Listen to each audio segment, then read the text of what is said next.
आप सभी को राधे राधे। बोलिए जय श्री राधे कृष्णा। आइए सुनते हैं श्री भागवत गीता का 18वां अध्याय। अर्जुन ने पूछा, हे मधुसूदन, संन्यास और त्याग के तत्व पृथक पृथक जानने की इच्छा करता हूँ। श्री भगवान ने कहा, कामना वाले कर्मों के त्याग को ज्ञानी लोग संन्यास मानते हैं और विवेकी पुरुष फलों के त्याग को त्याग कहते हैं। कोई पंडित दोष युक्त जानकर कर्म को त्यागना उचित समझते हैं। कुछ लोग यज्ञ, दान और तप आदि कर्मों के न छोड़ने को त्याग बताते हैं। हे भारत, त्याग के विषय में हमारा निश्चय जो है वह सुनो। त्याग 3 प्रकार के हैं। यज्ञ, दान और तप आदि कर्म त्यागने नहीं चाहिए। वे अवश्य करने योग्य हैं, क्योंकि ये तीनों ज्ञानियों को पवित्र करते हैं। ये सब कर्म आसक्ति और फल को त्याग कर करने चाहिए। मेरा निश्चय मत यही है जो उत्तम है। अपने नियमित कर्मों का त्याग उचित नहीं। यदि मोहवश ऐसा किया जाए तो वह तामस त्याग है।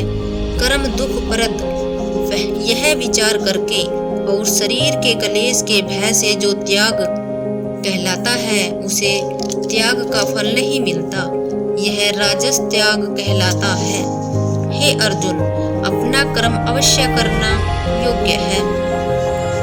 फल तथा आसक्ति को त्याग कर जो किया जाता है वह कर्म सात्विक है।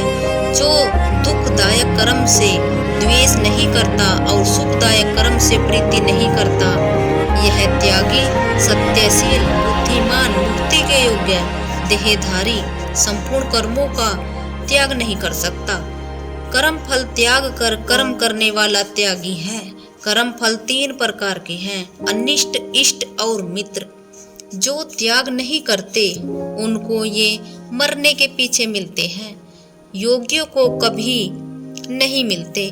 शरीर, वाणी और मन से भला या बुरा जो काम आरंभ किया जाता है, उसके 5 कारण हैं। ऐसे होने पर जो केवल आत्मा को ही करता जानता है, वह दुर्मति कुछ नहीं जानता। जिसको यह अहंकार नहीं है कि मैं करता हूँ और जिसकी बुद्धि कर्मों से लिप्त नहीं है, वह मनुष्य प्राणियों को मारकर भी उनको नहीं मारता और न उनमें ही बंधता। ज्ञान, श्रेय और ज्ञाता, ये तीनों ही कर्म के साधन हैं। संख्या शास्त्र में ज्ञान, कर्म और कर्ता ये सत्वाधिक गुणों के भेद 3 प्रकार के हैं। इनको भी सुनो। जो सब भिन्न भिन्न प्राणियों में अविनाशी अविभक्त सत्ता को देखता है, वह ज्ञान सात्विक कहलाता है। जिस ज्ञान से प्राणियों में नाना प्रकार की सत्ताएं दिखाई देती हैं, उसको राजन ज्ञान जानो। ऐसा ज्ञान जिसमें भिन्न कारण और तत्वार्थ के जानने एक ही कार्य में लगा रहे, अल्प और तामस है। फल की इच्छा न करके जो नियत किया जाता है, सात्विक है। जो फल की इच्छा से और अहंकार से बड़े यत्न से किया जाता है, वह कर्म राजस है। जो कर्म परिणाम, धन का खर्च, दूसरे की पीड़ा और अपना पुरुषार्थ न जानकर मोहवश किया जाता है, वह तामस कर्म कहलाता है। संग में रहित अहंकार, धैर्य और उत्साह युक्त, सिद्ध और असिद्ध में समान जो रहता है, वह सात्विक करता है। रोग मुक्त, फल का इच्छुक, लोभी, हिंसक, अपवित्रता, हर्ष, शोक से युक्त राजस कर्ता कहलाता है। चंचल चित्त वाला नीच मूर्ख, दूसरों की बुराई करने वाला आलसी, विवादी और दीर्घ सूत्री और तामस कर्ता कहलाता है। हे धनंजय, गुणों की तरह बुद्धि और धैर्य के 3 भेद हैं। उनको विस्तार से कहता हूँ, सुनो। बुद्धि प्रवृत्ति, कर्तव्य, अकर्तव्य, भय और अभय का बंधन व मोक्ष को जानता है, वह सात्विकी है। हे पार्थ, जिसमें धर्म और अधर्म, कर्तव्य और अकर्तव्य ठीक निश्चय नहीं होता, वह राजसी बुद्धि है। हे पार्थ, जिस अज्ञान से ढकी बुद्धि करके मनुष्य अधर्म को धर्म मानता है, वह तामसी है। हे पार्थ, एकाग्र चित्र होने से इधर उधर न डिगने वाले जिस धरती के द्वारा मन, प्राण और इंद्रियों को क्रिया ठीक चलाती है वह सात्विकी है। हे पार्थ, जो प्रसंग से फल की इच्छा वाला है, जो धर्म, काम तथा अर्थ को धारण करता है, उसकी धरती राजसी है। हे पार्थ, जिस धरती से मूर्ख जन निद्रा, भय, शोक, विवाद और मद को नहीं त्यागते वह तामसी वर्ती है। हे भारत, 3 प्रकार के सुखों को सुनो जिसके अभ्यास से चित्त रमता है, दुख का अंत हो जाता है, वही सुख सात्विक है। जो आरंभ में विष के समान और अंत में अमृत के समान होता है, जो सुख आरंभ में अमृत तुल्य और अंत में विष के सदृश्य विषयों और इंद्रियों के संयोग से होता है, उसे राजस कहते हैं। जो सुख आदि और अंत दोनों में मनुष्य को मोह में फंसाता है और जो नींद, आलस तथा प्रमाद से उत्पन्न होती है वह तामस है। प्रकृति के इन तीनों गुणों से अलग कोई वस्तु आकाश, पाताल, देवलोक में नहीं है। हे परतप, ब्राह्मण, क्षत्रिय, वैश्य और शूद्रों के कर्म स्वाभाविक गुणों में बटे हुए हैं। सम, दम, तप, पवित्रता, क्षमा, नम्रता, ज्ञान, अनुभव और परलोक में श्रद्धा, ये ब्राह्मण के स्वाभाविक सिद्ध कर्म हैं। बहादुरी, तेजस्विता, धैर्य, चतुराई, युद्ध में स्थिरता, उदारता और प्रभुता, ये क्षत्रियों के स्वाभाविक कर्म हैं। खेती को रक्षा, व्यापार वैश्यों के स्वाभाविक कर्म हैं। तीनों वर्णों की सेवा शूद्र के स्वाभाविक कर्म है। जो लोग अपने अपने और प्रवृत्तियों के अनुसार कर्म करते हैं उनको सिद्धि प्राप्त होती है। वह सुनो जिसमें सब प्राणियों की प्रवृत्ति होती है, जिसने सब जगत का विस्तार किया है, उस ईश्वर को अपने कर्मों के द्वारा आराधना करके मनुष्य सिद्धि को पाता है। दूसरे उत्तम धर्म से अपना धर्म ही श्रेष्ठ है। स्वाभाविक कर्म करने से पाप नहीं लगता। हे कुंते, दोष युक्त भी स्वाभाविक धर्म का त्याग न करे।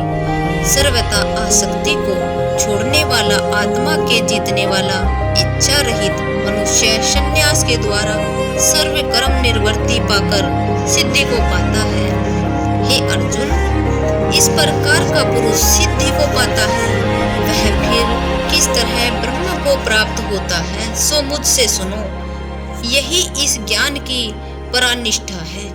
शुद्ध बुद्धि से मुक्त होकर धरती द्वारा मन को वश में लाकर शब्द आदि विषयों को छोड़कर राग द्वेष से रहित एकांत में रहने वाला, मिताहारी वाणी और मौन को जीतने वाला, नित्य ध्यान युक्त और वैराग्यवान, अहंकार, बल, काम, क्रोध व परिग्रह छोड़कर ममताहीन और शांत मनुष्य ब्रह्म भाव से के योग्य होता है। ब्रह्म को प्राप्त हुआ पुरुष प्रसन्नचित होकर शोक व अभिलाषा को नहीं करता और जीव मात्रा में समदर्शी होकर मुझ में परम भक्ति पाता है। इस प्रकार ज्ञानी मुझ में निवास करने वाला सदैव सब कर्मों को भी करता हुआ मेरे इस अनुग्रह से अविनाशी सनातन मोक्ष पद को प्राप्त होता है, वैसा ही ठीक जानता है।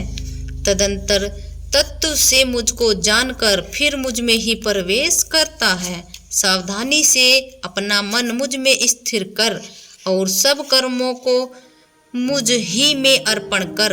बुद्धि योग के आश्रम से निरंतर अपने चित्त को मुझ में लगा दे। मेरे में चित्त लगाकर मेरी कृपा से सब दुर्गम कष्टों से तर जाओगे। यदि अहंकार से मेरी बात सुनोगे तो नष्ट हो जाओगे।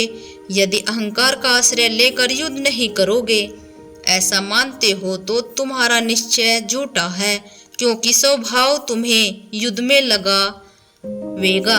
हे कौन्ते, जिस कर्म को अब तू मोह से नहीं करता, वही अपने स्वाभाविक कर्म में बंधा हुआ बेबस हो रहा। हे अर्जुन, प्राणियों के हृदय में स्थिर ईश्वर उनको माया से इस प्रकार भरमा रहा है मानो सब यंत्र पर चढ़े हैं। हे भारत, सब भावों से उसी की कृपा से परम शांति और मुक्ति को पाओगे। यह गूढ़ ज्ञान मैंने तुम्हें कहा, इसे भली भांति विचार कर जैसे चाहते हो वैसा करो। सबसे गूढ़ वचन को और सुन, क्योंकि तू मेरा परम मित्र है, इससे तेरे हित की कहूँगा। मेरे में मन लगाओ, मेरे भक्त को मेरा यज्ञ करो और मुझे ही नमस्कार करो, इस प्रकार मुझे पाओगे। यह मैं सत्य प्रतिज्ञा करता हूँ, क्योंकि तुम मेरे मित्र हो। सब धर्मों को छोड़कर केवल मेरी शरण में आओ, मैं तुम्हें सब पापों से छुड़ा दूंगा। सोच न करो, यह मेरा रहस्य ऐसे पुरुष से जो मेरा तप न करता हो, मेरा भक्त न हो, सेवक न हो और मेरा निंदक हो, कभी न कहना चाहिए। जो इस परम गुप्त ज्ञान को मेरे भक्तों में प्रकट करेगा, वह मेरी परम भक्ति को पाकर अंत में निश्चय ही मुझ में लीन हो जाएगा। इससे अधिक मेरे लिए प्यारा काम करने वाला मनुष्यों में दूसरा कोई नहीं है, और उससे बढ़कर मुझे कोई प्यारा भी नहीं होगा। हमारे इस धर्म संवाद को जो कोई पढ़ेगा, मैं समझूंगा कि उसने ज्ञान यज्ञ से मेरी पूजा की है। जो श्रद्धावान पुरुष दोष ढूंढे बिना इसको सुनेगा, वह भी मुक्त होकर पुण्य आत्माओं को मिलने वाले शुभ लोकों को प्राप्त होगा। हे पार्थ, तुमने एकाग्र चित्र से इस मेरे कहे हुए उपदेश को सुना या नहीं? अर्जुन, तुम्हारे अज्ञान से उत्पन्न हुआ मोह नष्ट हो गया या नहीं? अर्जुन ने कहा, हे भगवान, आपकी कृपा से मेरा मोह नष्ट हो गया और स्मृति प्राप्त हुई। निसंदेह आपकी आज्ञा से स्थित हूँ और जैसा आपने कहा वैसा ही करूँगा। संजय कहते हैं, हे धृतराष्ट्र, मैंने व्यास जी की कृपा से साक्षात योगेश्वर श्री कृष्ण जी के मुख से इस परम गुहा संवाद को सुना। हे राजन, श्री कृष्ण और अर्जुन के अद्भुत पुण्य कारक संवाद को स्मरण करके मैं बारंबार प्रसन्न होता हूँ।